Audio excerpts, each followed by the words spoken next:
they arrested him and he had to spend 3 months in a federal prison. It's where we train people in torture tactics and interrogation tactics. He was incarcerated with somebody who had been in for 20 years at the time, who said that he was innocent. Somebody essentially like set him up to look like he was this like drug lord or something. He was just this like old guy pharmacist doing his job. It doesn't matter what you say, it doesn't matter how you act, you'll never say the right thing and you'll never act the right way. She must have murdered him by hitting him over the head with a golf club or a baseball bat. It was some kind of item like that. That was never found. She pulls up to this McDonald's and cops just swarm her, pull her out of the car, take her away from her son. Imagine living 5 years of your life, trying to reconnect with your kids as best as you can, and your parents, who thankfully are still alive, not knowing if tomorrow you're literally going to go back to prison for something you didn't do. It's just so easy to get people to admit to something they didn't do.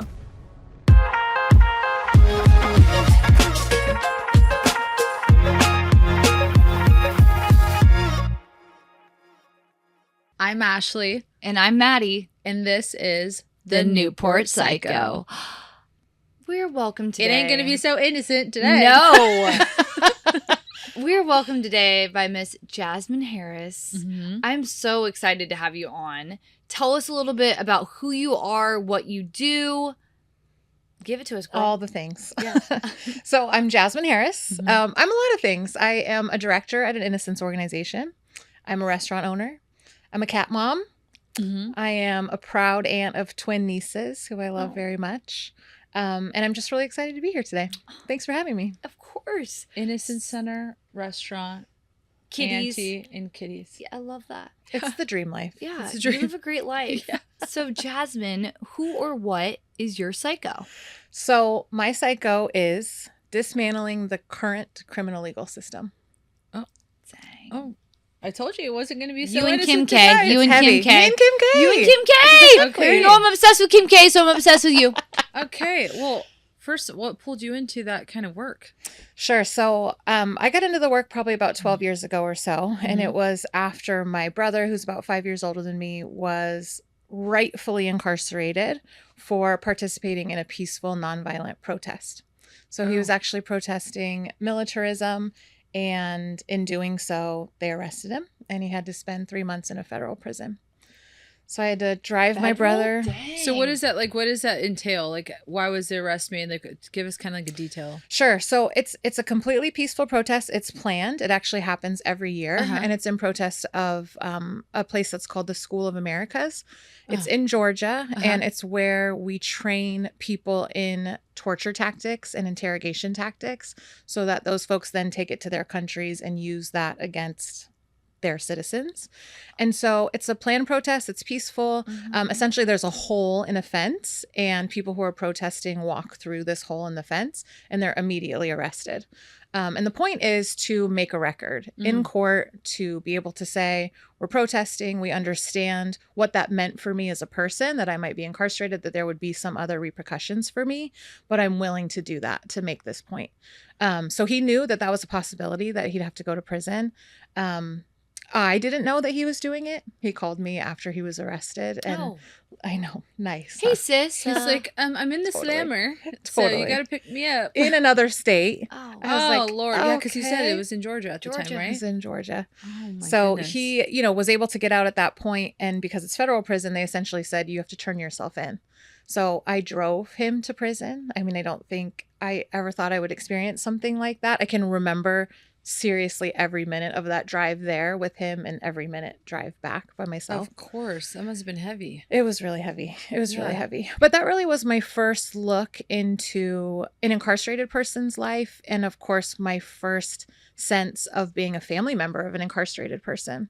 And while he was incarcerated, he was actually very well protected because a lot of the incarcerated people thought what he did was honorable, thought that the reason he was there was an honorable thing that he did. And so they protected him. But you can only be so protected in prison. I mean, prison is as terrible of a place as you think it is. It's as bad as it is in the movies and TV and things like that. And anybody who's incarcerated, anybody that spends time in, is profoundly impacted for the rest of their lives. So even when I say, he was only in for 3 months, it impacted him greatly, and the family, right? It impacted all of us. Yeah. And he was incarcerated with somebody who had been in for 20 years at the time. His name was Terry Mincy. He's since passed in prison. Who said that he was innocent. And I just remember thinking how distraught I was to have my brother there, knowing that that was a potential consequence, that he had put himself in that position. But then to think about somebody being there who didn't belong there really drove me into this work.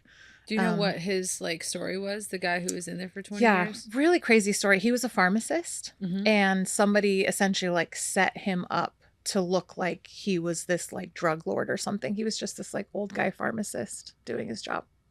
It was really sad. Oh my God. 20 years. And did he pass in prison? He passed in prison. He passed, I think, 3 or 4 years ago. Oh my Yeah. gosh. To be like, yeah, that sucked. That's like crazy. And I bet you your brother being cellmates is what they would call it. Yeah, Like, in federal prison, it's not exactly, there's actually like rooms that you're sharing a room with other people. It's not quite set up that way, but similar. They were in the same kind of quad, I guess you call it. oh my, Yeah. that would be so scary. Yeah. So what's kind of maybe not so of sad like the pharmacist, but like what's a success story that's helped you like start the Innocence Center? You know, there are so many stories. We have so many stories of triumph.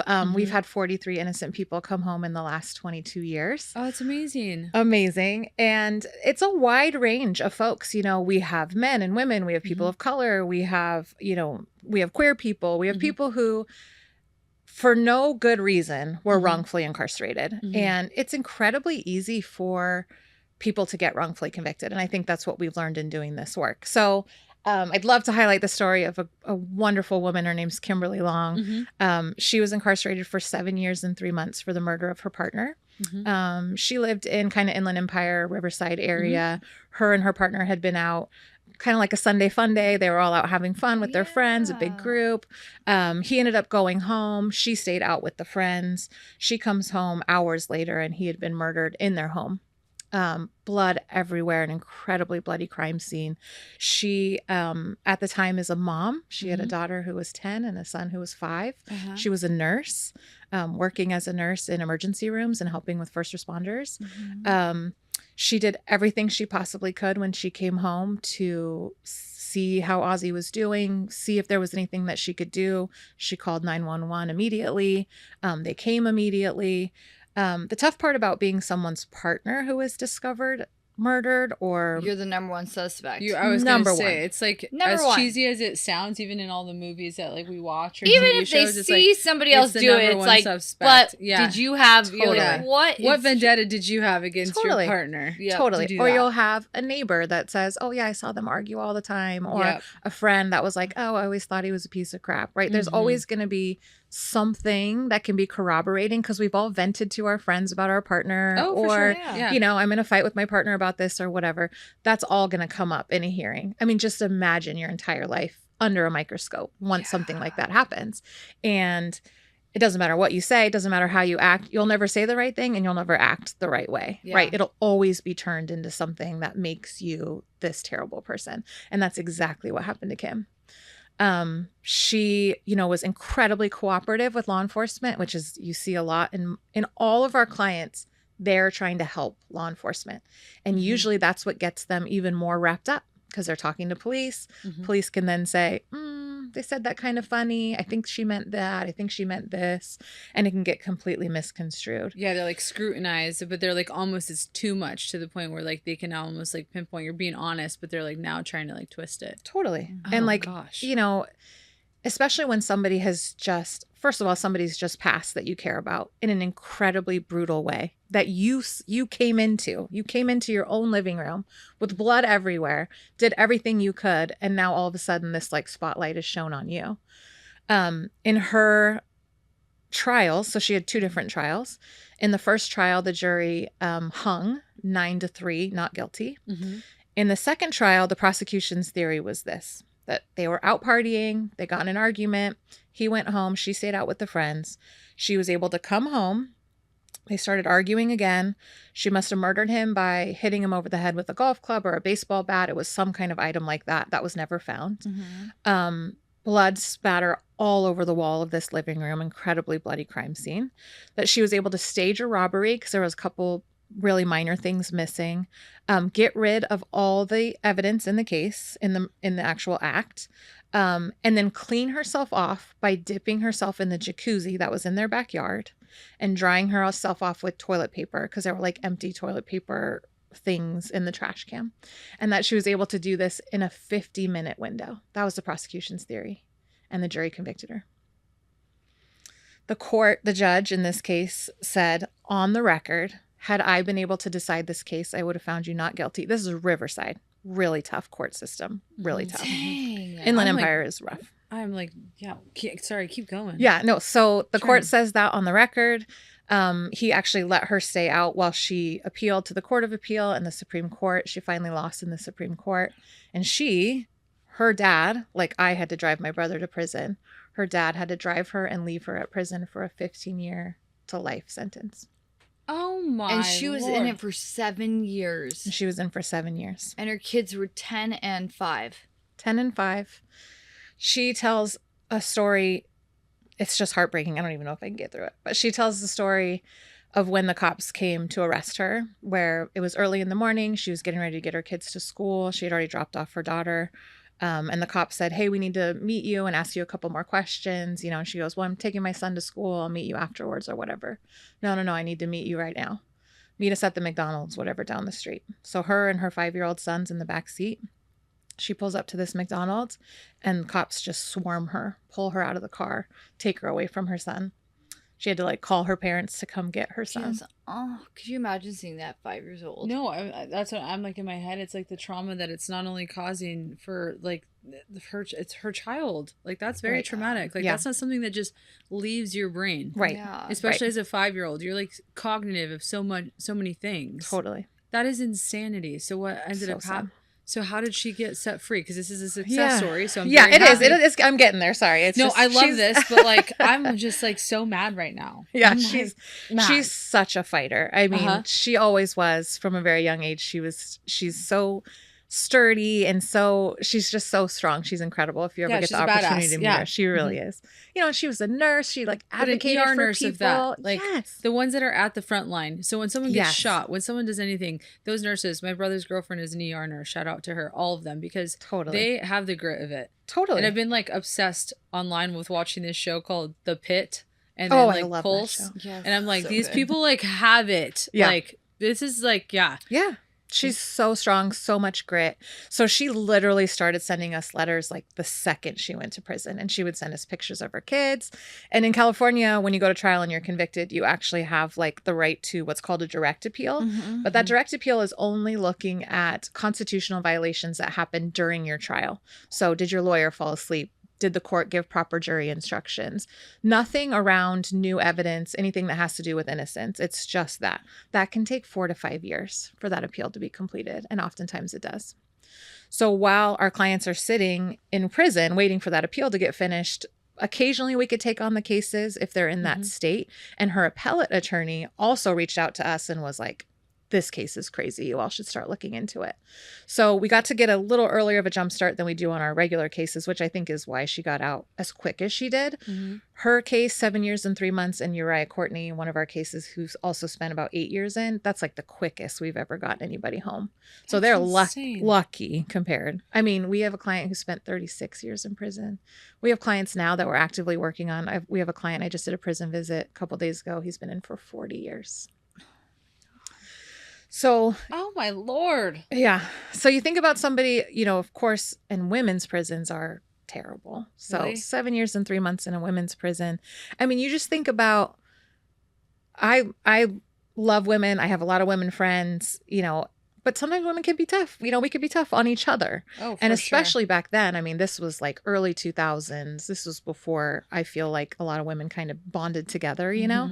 So it's just tough. It's tough. I mean, she has some really great relationships she made while in there, and she really became a star. So because she was convicted of murder, she wasn't able to leave the property, but she trained all the women in the fire camp to then go and fight fires.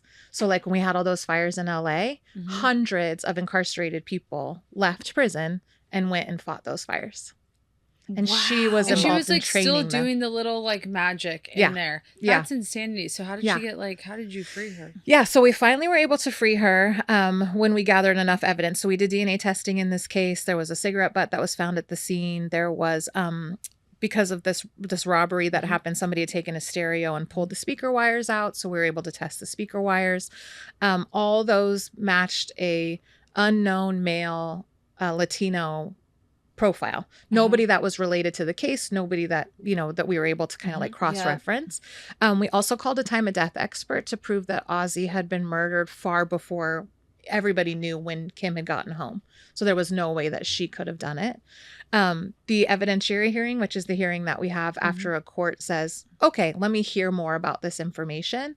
The judge was the original judge that she had in her case. Yeah. That's so cool. The one that said she wasn't. Yeah. And he had been like semi-retired, so judges can go and do like bench work, which means they're not like in their court. They kind of move around. It's kind of like serendipitous how that happened. It really is. Wow. So cool. Yeah. Okay, well, there's a silver lining, I guess, in everything, right? You got to be like high vibration is what our last person we had on. She was functioning at high vibration. Yep. Yeah. Yeah. So that was June 10th, 2016 when her conviction was reversed. Kim's story is like an incredible cautionary tale as well, because when you're exonerated, you actually go back to square one. So you can be re-prosecuted all over again. So you're not acquitted. If you're acquitted at a trial or retrial, then you don't have to worry about it anymore. But that's not what happens in these reversals. So unfortunately, the district attorney in that case said, I'm going to appeal this decision. So she got to stay out while it was appealed in the Court of Appeal. She actually lost in the Court of Appeal, could have gone back to prison, but the court let her stay out. And then she finally made it up to the Supreme Court in 2021. And the Supreme Court confirmed the reversal. Now, after that, the Supreme Court of California, Supreme Court of California. Oh, my Lord. Like, I'm like, yeah. Wow. 5 years after she was physically released. So imagine living 5 years of your life, trying to reconnect with your kids as best as you can, and your parents, who thankfully are still alive, and friends and family, not knowing if tomorrow you're literally going to go back to prison for something you didn't do. So she is such a fighter. Like I said, I mean, she just has grit and she's incredible. They wouldn't give her nursing license back after the reversal. So she totally reinvented herself. She became a dog groomer, started her own business, did that for a little while. Then once she got the final reversal in the Supreme Court, she was able to get her nursing license back finally. So now she's working again as a nurse in San Diego. Oh, I love it. That is amazing. I love it. I was going to ask you, like, I could see that you're getting like so emotional with this. And like, obviously, like, is it just because like you were a part of her story and like you believed in her so much, or like what made you so emotional, especially about this case? Yeah, Kim is a very special person to me. So when I started, so like I said, I have a restaurant. So that was my first career. I did that since I started in restaurants. Called? It's called The Original Pancake House. Yeah, so I did that for the first part of my career. I didn't go to college. I didn't go to law school. I jumped right into restaurant work as a young person, which you can do as a young person. You definitely can. And I got to a place in my career with the restaurant where I just had a lot more time to volunteer. And I tried a lot of things. You know, my dad was a veteran. I tried the VA. My mom, this is not a sad thing, she's doing really well, but my mom was diagnosed with AIDS about 20 years ago. So I worked with some AIDS nonprofits to kind of help those folks, you know, and really just kind of try to find my fit. And then when my brother got incarcerated and I met Terry was really when I thought, I want to get into this work. So I literally started as a volunteer. I opened the mail. I answered the phone. I would do whatever. I told the directors at the time, like, I'll go get your lunch. I'll go do whatever you want. Yeah. I'll be the executive assistant. Yeah. I'll whatever. Yeah. I will do whatever you need me to do. Let me in this place. And, you know, to their credit, they just gave me so much access. I think because I was probably the oldest intern in the office, you know, at like 32, they were like, just gave me a few more like larger projects to work on. And that's kind of just how I learned this work. But while I was still an intern and a volunteer is when Kim would call and we met over the phone. She would call from prison and we met over the phone. And she always called me pancakes. Oh, that's what she knew about me. Yep. Pancakes. Yeah. So during her evidentiary hearing in 2016, I had been with the organization for a couple years. We had become friends over the phone. And I'll never forget, she was sitting at at the defendant's seat, and I was in the first row in court, and she turns around and she goes, "Are you Pancakes?" Because we never met in person, it's just over the phone. And I'll never forget her little face and just the way she looked that day. So, you know, I work really hard on boundaries. With Kim, it was just blown out of the water. It was like out the window. Yeah, we just She have was been your really first, like, great big friends case too. That that I like was around for and Mhm. followed and helped. And so we just have a really special bond where I was literally just texting with her this morning where we talk every day. That is amazing. I love Kim. I know. I love that for her, and I love that like you're a part of this. This is incredible.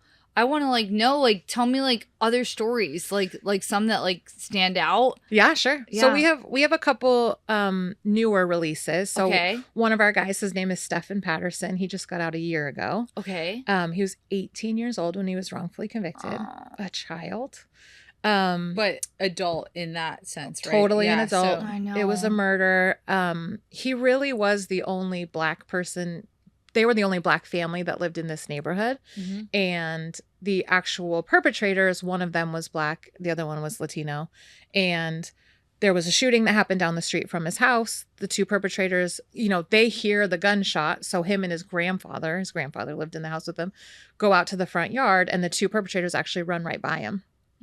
So they're just kind of like what we all would do. Like, what the heck? What was that? What's going on? What is that with those two people running? Totally. And they interview him at the time. The police interview him at the time. Like, hey, what did you see as a witness? Essentially, what did you see? What's going on? They never figured out who it was. It was like a year until they finally were like, we're actually going to try to get Stefan, our client Stefan. So they pulled Stefan over on like an unrelated driving situation and took him in, and were able to prosecute him in this case for murder. And he spent over 19 years in prison. Oh my gosh. He was just going out there to see who the heck is lighting up And fire his, with his grandpa was with him, and he was a witness saying, "No, I was with my grandson." It is so incredibly easy to convict and wrongfully convict a Black person. Black people it takes less evidence to convict a Black person than it does anyone else. That is so sad. That's so jacked up. I was just jacked. That's not fair. It's not fair. Some of the numbers are just astounding. It's like 8 times more likely to be convicted of murder, 10 times more likely to be convicted of sexual assault because of this bias. It's because of bias that we all have, unfortunately. You know, we all have to admit that we have bias. Yeah. And when those of us are called to jury duty, which is my message always. Yes. When you get called to jury duty, you need to go, Mm-hmm. and you need to know the causes of wrongful convictions. So when you're sitting in that jury box and the prosecution is presenting to you this wealth of evidence, you need to know that eyewitness identifications are incredibly flawed. You need to know that science that can be proffered at a trial, as far as like forensics go, could be incredibly false. And you need to know about the details of how that scientist got to that conclusion, what the methodology is behind it. We all need to know false confessions happen very easily, way easier than we want to think. So if all law enforcement has, or all the prosecution has against, especially a Black person, is either a confession or one eyewitness, that should be problematic for us. There should be more evidence that backs that up. A confession is not 100%. enough. Yes, because people lie. People lie. Or People they are coerced. Yeah, coerced. I was gonna Coerced, say, lying, but they it's get all in the a things. room, they're like, you know, Like they're like, you almost like pull a confession out of them, Right. Without them being like they're innocent. They just are answering your damn questions. That is so effed up. And it's so innocuous, right? It's the same. It's interesting. It's really hard to explain, but all of our clients almost kind of have this dialect. Like there are phrases that they say when they're being interrogated by police. Like I just said, they always say, "I was just trying to help. I was just trying to give information." And somehow that got twisted into me being involved in this crime. I was just doing this, and it's like, And that's where coercion like comes into play. Totally. And there's a lot of things around, you know, like making sure people don't have food and water, young people not having an advocate in the room with them, not having their parents involved. 18 years old. You're allowed to be left You're alone. a baby You're a at child. 18. Exactly. Yeah, like taking us back to 18. Yeah. We're So we're after babies. 18 years, he finally got out. It And he was was a- in federal. No, this is state prison. So Okay. all of our Innocence Center cases are state cases. Okay. So state prison, which is also terrible. Yeah, I mean, it's prison. It's all terrible. Yeah. It's all terrible. Yeah. Jail, prisons, federal. Yeah, and state, jail's actually worse. So jail is worse because there isn't a lot of stability. Once you get to prison, you can have a job. You can have, you have a little more stability. You have a schedule. Mhm. You have people that you're comfortable with. In jail, there's just a lot of people in and out who might be high on things, who might be in for different reasons. There's not a lot of stability and structure there. So jail is really scary. And when our folks come out, because we're going to an evidentiary hearing like we talked about, they have to go into the jail, they have to go into local custody and kind of deal with that again as well. So we try to protect them as much as we can. One of the laws that we got passed a couple years ago was to help with that situation, where now we can do virtual hearings now essentially for our clients, so they don't have to be disrupted in their regular programming. So that was actually going to lead me to my next one. Like, how would you change the system, or like, would you have a goal in mind, like, to do that? Yeah, I mean, I actively change the system every day. So a big part of my work is doing legislation. Okay. So most of my time in my work is I'm up in Sacramento. Mhm. I'm crafting laws. I'm lobbying for laws. I'm trying to gather other stakeholders that will help me lobby and support laws. So I've been fortunate enough to be a part of 11 laws that have been created in the last 8 years. That's Wow. great. Good You for go, you. girl. It's really cool. Yeah. Snaps. Yes. That's amazing, Snaps for Jasmine. I love that. It's the coolest part of my work, because although people like Kim, people like Stefan, who absolutely impact my heart every day, I feel like when in doing policy work and doing legislation, I'm helping like a large group of people, right? It's great that we have these cases. I want these people to come home, but some of these changes I get to make legislatively will literally impact thousands of people in And this prevent state. these That's like cases the from best thing. happening. It's Right. like the prevention. Right. It's like the Yes. prevention mechanism with this whole thing. That's what you Totally. want to go after. Totally. So that's one of our goals. So in our policy work, our mission is to either prevent wrongful convictions from happening in the first place. So that's a lot of times around police practices. So we talked a little bit about eyewitness identification and how flawed it is. Until we got a law passed in 2018, law enforcement agencies were able to do their eyewitness identification procedures however they want. Just however the guy before you trained you, that's how you do it. And what we know about eyewitness identifications is they're incredibly flawed, but they're incredibly persuasive. You think about somebody, a witness or a victim, who's up on the stand saying, it was that person that did it. That's incredibly compelling to Yes. a jury. Mm-hmm. But what happens is those folks can actually be biased by the identification procedure itself. So if law enforcement says, pick one of these 6 people out of this lineup, and say the victim or the witness says, I think it's number 4, and law enforcement, whether it's on purpose or not, nods their head, pats their back, anything like that, that confirms for them that they've chosen the right person. That the law enforcement must know who the right person is, and I just confirm that for them. Yep. Then there's a preliminary hearing, and that person is in handcuffs and prison blues. It's like, okay, that's the person. I saw that person. Yep. And there's just this confirmation that happens. Then they're at trial. Then they're in the testimony box saying it was that person. Wow. And when a jury hears that, how are you going to disregard that? Yeah, if I'm on a jury and they're like, it was him, I saw him, I'd be like, oh, okay, well, Yeah. No, Yeah. it's like it's almost like definitive. in your like, mind. okay, It's well, you saw him, like, that's him, It's okay. almost Right. like grooming. Right. Which is like really sad. Right. Like, it's like they groom you into almost like mistaking the wrong person. Right. for who And they it might want not be to on guilty. purpose, I was gonna right? say, It whether might it's not be not always on purpose. purpose. Yep. Yeah. But like it could be. Whether Right. it's- Which is yeah, I like the was sick supposed to say thing. that. Like Right. Kim's situation. Like I feel like Right. that shit was gross. Right. But one Yeah. of the laws we've gotten passed in the Yeah. last 10 years or Uh-huh. so essentially used the incredible amount of social science that's been done on this issue, saying if you're going to do eyewitness identification procedures, they should be this way. And so in California, we've gotten a law passed that says law enforcement has to do their identifications this way.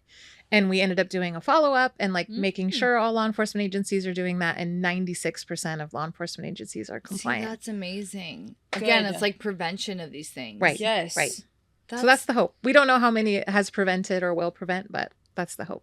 So has this like opened your eyes in ways that you can't even explain? Yeah, I mean, I think stuff like that where there is a lot of social science around it. I mean, the other issue too that I worked with legislatively is around confessions and around how law enforcement can treat young people in interrogation settings. It's just so easy to get people to admit to something they didn't do. And it sounds crazy. And all of us are like, I would never. That is crazy. But there have been don't know until you're in the situation. Exactly. It's almost like I never say never because you don't know until you're in the situation. It's like a form, like it's like manipulation, right? God, You don't even none of us realize are you're ever in that manipulating. situation. Yeah, I mean, exactly. we've all been in like, I feel like friendships, relationships, careers, like jobs. Oh, where, I like, would never. I would never. And then it happens. And then it happens, and you're like, oh my gosh, Yeah. that like person, like totally, that was it. Got So me it's to the same do thing. it, got me to say something. It's that easy. And it's happened to many of our clients. That's another thing that I think was really eye-opening for me is I think when I started this work, I just thought like, there's no way I'd never confess to a sexual assault or to murdering somebody. That's crazy. And then you just see the science behind it. You see the pressure that's involved, and it's just so easy. And what you also see in all of our clients who falsely confess is the immediate take back. They've been told, if you confess, you'll get a lighter sentence. You get to go home today. Oh, no. We know you did it, but it was just an accident. Just confess to it, right? And these people, all ages, fall into that pressure and will say, okay, fine, I did it. And then immediately they'll say, oh my God, I just am trying to get out of here. I didn't mean that, but it's too late. It's way too late. That's so disturbing. God, that's very disturbing. It's like, yeah, that's sad. Yeah. Because and you're in like such a different like mental state in that sense too. Because you're first of all you're like anxious. You want to get out of here because you know you're not guilty of something, and right? then like you're like just doing anything to get out of that little box. Right. Think about how anxious you are when you get pulled over. Oh my gosh. Like you just get pulled over. You're like, you guys, I see a cop and I'm like, oh, yeah, I'm not doing anything. Exactly. I'm like, Maddie, you're not doing anything, but I just feel wrong. Exactly. I'm like, Yeah. I'm not, You feel like you killed somebody. Exactly. 10 and 2, 10 and 2. Yeah, they're coming up with their belt and they're like, Totally. tapping on your window, and They you're get like, me, man. They get me. That's like exponentially crazier when you're in detention, when Oh, you're God, somewhere that you Ugh. can't get out. no. And you're 18, 19 years old. You don't get a No. parent. There's all these terrible stories across the country of young people that do that. I mean, the exonerated 5 are 5 gentlemen in New York who were wrongfully convicted. They were aged like 14 to 17 or something. And they were saying, I watched a documentary about that, and it was like the most like heart-wrenching thing to watch. Yeah. Like these young boys, they were saying they like raped this woman. One of them was 14. It was awful. Yeah. And they got Exonerated. Yeah. Correct? I can't say But the not word. acquitted. But not acquitted. So Yeah. sometimes folks can get exonerated and then we work with the prosecutor to get them to drop the charges. So that's Okay. ultimately what happened in Kim's case is, she was finally exonerated through the Supreme Court, but then the Riverside District Attorney started investigating the case again for like 4 or 5 months, which is just hell. And they finally dropped the charges in that case. The problem is there's no statute of limitations on murder. So anybody whose conviction is reversed for a murder and the charges are dismissed, it's just dismissed for right now. If some cop 10 years from now decides to reopen the case and try to get her again, they could do that as well. Wow. It's never over. It's never over for our people. It's, and on top of that, it's all the PTSD, all the relationships that are broken while you're gone for decades at a time. It's just got to be haunting. Yeah. Like knowing that you did not do something, like try to ensure that you did not do something, and then get exonerated, get everything, like all the charges dropped, and then like this like little in the back, like that someone can pick up the case again. Right. That's really haunting. That's like not a good way to live. I just can't believe, like, it just, Oh, I can't believe somebody's life is that. Yeah, It's like unimaginable. It really is.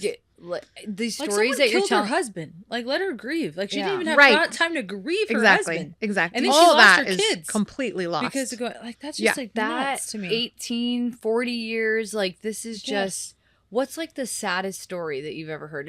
Was it the 36 years. I mean, Mr. Handline. What's really sweet though, so Kim Mhm. is best friends with Mr. Handline. So his name's Mike Handline, but we call him Mr. Handline. Mhm. He spent 36 years in for a murder he didn't commit.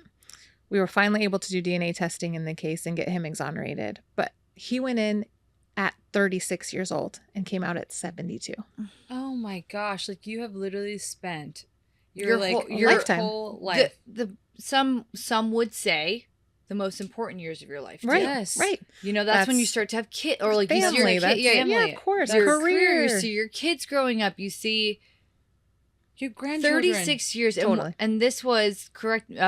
Refresh my memory because we've talked about a few different ones. Was he the pharmacist or no? No. Sorry. He was just wrongfully convicted of murder. This was in Ventura County. Okay. Wrongfully convicted of a murder. We were able to do DNA testing in the case to get him exonerated. But what we found was an incredible amount of government misconduct that had happened as well. Mm-hmm. Secret meetings essentially between the court and the prosecution, and the defense attorney wasn't there. Just lots of stuff that was kind of overturned while we were investigating this case. Yeah.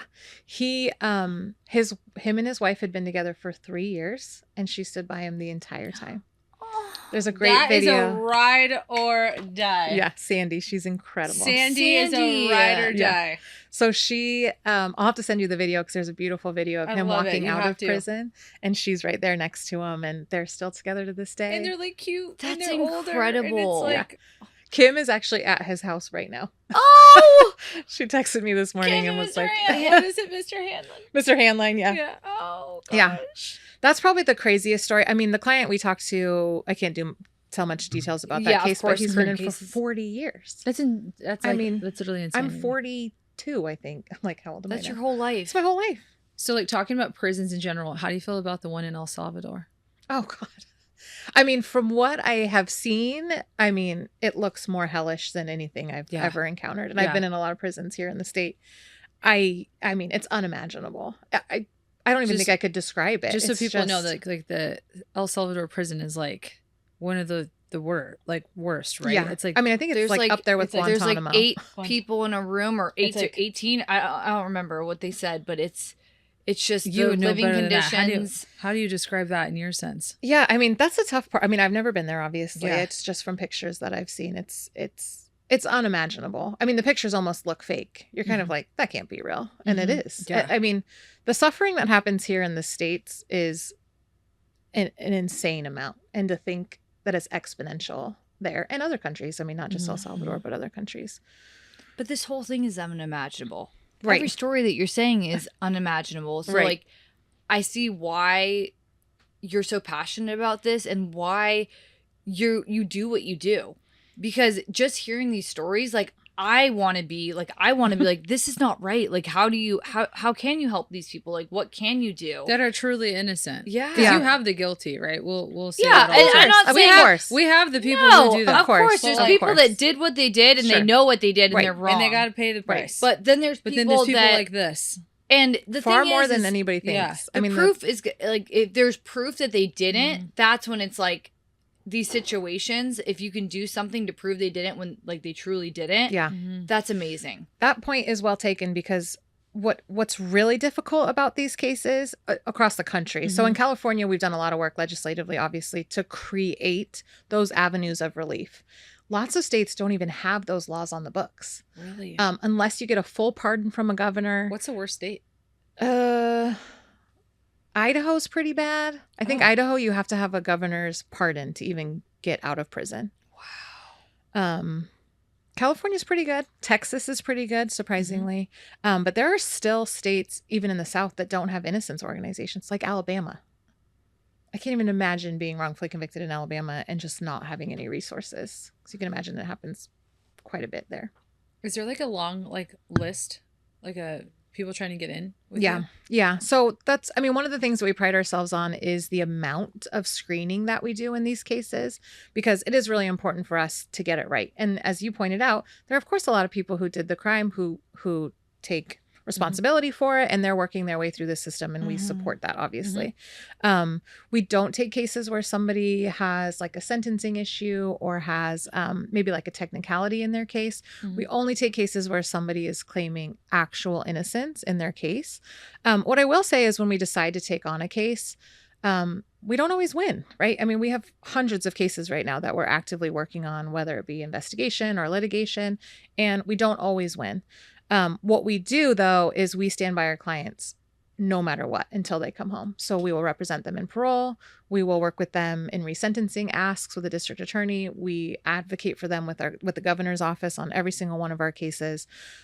So we have incredible clients who spent decades in prison that we're able to bring home in other ways that we then continue to work on reversing their conviction.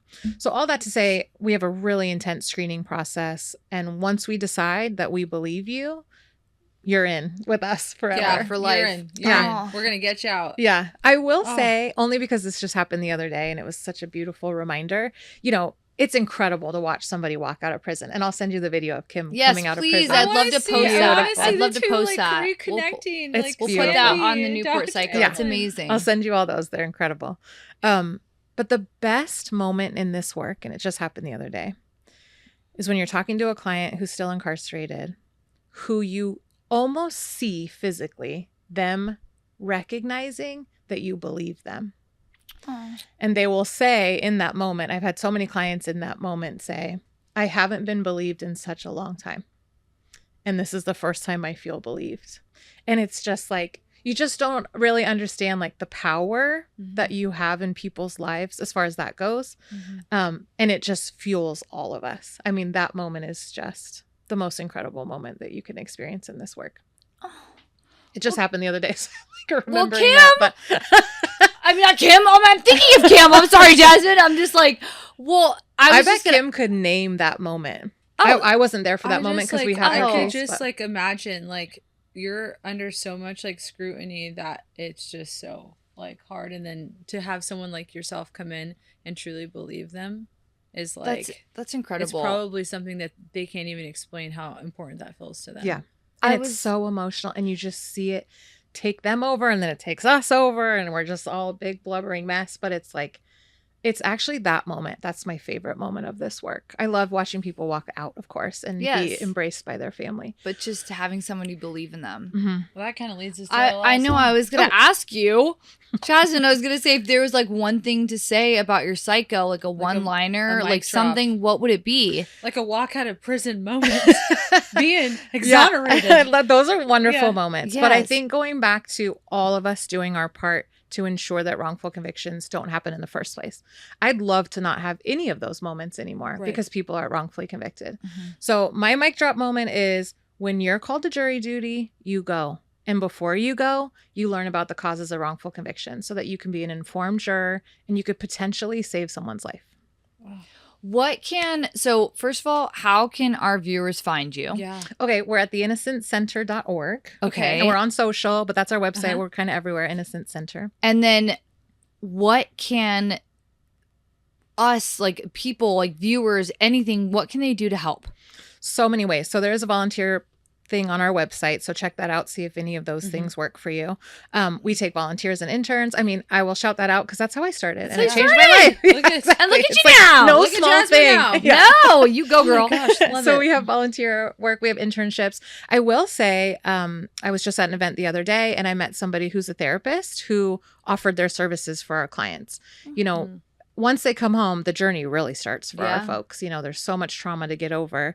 But it's like mental health therapy. It's job training. It's a free haircut. It's a nice suit so they can go to interviews. If there's anything like that, if you own a fashion light, if you could make Kim feel good by giving her a facial so she could go to an interview or whatever, it's a game changer. That's amazing. Perfect. Anything like that. If I could help everybody in this world, I would. Yeah, you are. This is huge. The awareness is everything. The fact that you came, like, we want to thank you. Yeah, thank like, you it's not like, please, that. I mean, obviously, like, we will use our platform for anything we can. Good. Call me the jury. Yes. Send me my jury summons. Ready. I love that. Tomorrow, you get it? Yeah. No, but like I mean, like you thank us, but like we want to thank you because like you doing something like this and like making us aware, making our audience aware, making the world aware. Yes. What's going on? Vulnerability. Like awareness. that's what it takes is like just things like this so we can get it out. And like thank you for being a part of our platform so we can help spread awareness. Like truly. Amen, like we preach it. thank you so much for being on today. Yeah. Happy to be here. Yeah. Oh, Jasmine. Thank you so much. Thank you, babe. Thanks for having me.